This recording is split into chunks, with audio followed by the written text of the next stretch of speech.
In this screencast, I want to show you how we would back up an already existing website for archival purposes, including the existing design as well as any of the code that would be associated with it. You have at your disposal actually quite a few tools already on your Mac, and I'll show you a couple of other ones as well. As an example, I have this page up here. It's actually only a single page website, but it'll work for our example. If I wanted to keep track of this before I start to redesign it, before I work on this project, obviously I could take a screenshot with the built-in application called Grab that comes with my Mac, and you can just search for that and open it up. One of the limitations we have though is if I use the selection tool, I can only get so much of it within the screen, and this is a great example of what we're trying to do here, because you can see that I can only grab what's visible in that view as much as I can drag across. I also have an option, of course, in Grab of grabbing the entire window, but again, even if I make my window bigger, it's still not going to capture everything. I'll even show you that right now. If I expand this up, because this happens to be a really long page, I'm going to miss all the other stuff down at the bottom. So I wanted to show you another tool we can utilize, and I'm just going to grab this URL, and this tool is called Web Snapshot. What's really great about this is that it has an option of saving the full page of the website. And if I type in the URL and hit snap, just give it 1 second for it to process, it'll load the whole page through its, really what it sees as its temporary server in the background, and then it'll actually let me save out a version of that. An important thing to mention with this, this is a great tool, but you'll notice that if I refresh this page, it has some interactive elements at the top. And so one of the limitations, and I wanted to point this out with Web Snapshot, is it works really well, but let's just run this one more time just to be sure. It doesn't grab those interactive elements. It gets all the link to the page, but it's missing that part. So just be aware of that. If you happen to have something like a video, Silverlight, a flash element, something along those lines, it might miss that exact portion you want. A different route you could go is there's actually a great application called SiteSucker that takes it a different approach. If you wanted to back up a website and you don't necessarily have access to the original files, you can actually type in the name of the site, tell it how deep you want it to go as far as pages and content, and it'll grab as much as it can of the images, the CSS, everything, and structure it the way it was. Kind of really cool if you're working on a project for a client or for a team and you haven't yet gained access but you don't want to lose what already exists. This is a great way to go, and it's a nice free open source tool or a donationware tool for the Mac, which is pretty cool.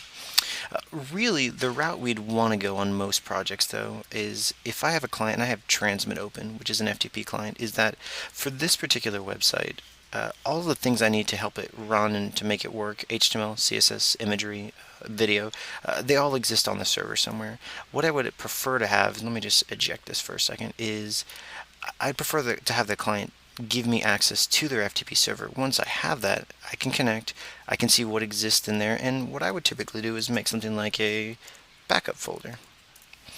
And I would grab all the things that exist in there currently, I would drag them into the backup folder, and then before I start even working on any kind of a redesign or redevelopment, I'd have an exact copy, and you can see it's actually just backing all those up there into this folder.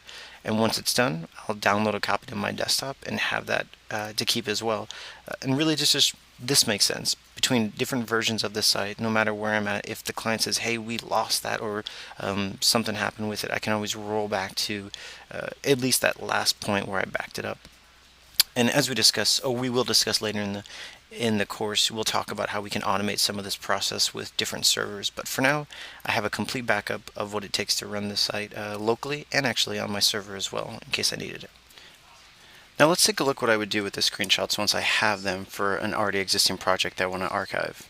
I'll get this out of the way, and I actually opened up a page. It's got maybe a little bit more we can work with. Let's actually say we wanted to we'll just grab a couple of pages for now of existing content that we were either redesigning or working on, and we want to again keep them as an archive.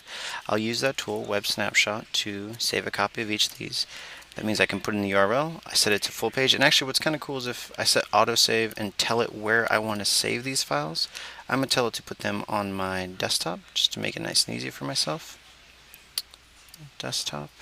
And actually, I have a project folder there. Why don't I just go ahead and save them in there? It'll do that there for me, and I have that ready to go. So let me save this and say snap that page. Let me copy the other couple of ones we'll do as well. Snap that one.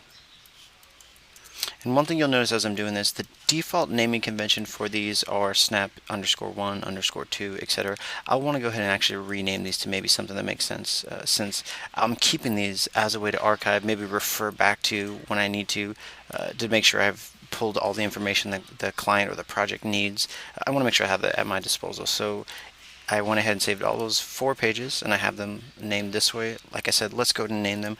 I'll probably name them as, let's see, Apple, or really just Page and iPad Mini Overview. And this one's going to be Page Y. This one is Page, and actually iPad, I like that convention. If, say, I was building a much larger site of having that, so we'll name these as features. And I'll go back and rename this one to dash iPad Mini. And the last one is my design page. Page dash iPad Mini Design. And now they're kind of, named a little bit better, and we'll go into this view so you can see that. Obviously, if I have a much larger site I'm working on, I'm going to have lots of these screenshots. And really, as I'm developing my project, they're not something I'm ever going to use for deployment to push out for the new version. So typically what I like to do when I realize I have files that are only for planning, only for conceptualizing, I'll create a folder along the lines of something like underscore, so it shows up at the top of the list, and name it something like asset or assets. And I'll actually put these files that I don't ever have an intention of uploading into a folder like that. So my HTML, my CSS, all the things I'm actually going to put on the project, I'll deploy and put them here, but everything else I'll put into an asset folder, PSDs, AI files, templates, OmniGraffle, whatever it is, I'll put in here. And now a really good idea that might make sense is if I end up having a site that has 300 pages, 30 pages, 10 pages, but I'm making a much smaller or more organized structure for my pages. What I want to do is kind of organize these in a way that'll make sense later on. So I might make 2 folders. One is content, and we'll put necessary. And then we'll make another folder that is content extra. And basically what I can do is if I say, you know what, these are great pages, I'm going to use this no matter what, there's going to be, those are the main objectives. And obviously you can title these as you feel appropriate, but these 2 names will work for what I want to do right now. And then the other one, I'm like, well, I may not necessarily need this, I'm going to refocus the page in a different way. I'll keep it in my extras, that way if I want to say these are the ones I'm definitely going to include on the site, I can always go back and refer to what was on those pages.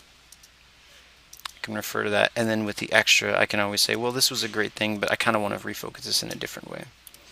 And now I have that nice structure that I can have handy. And again, if we do this for all the pages on our site, we can always have them readily available for what we need.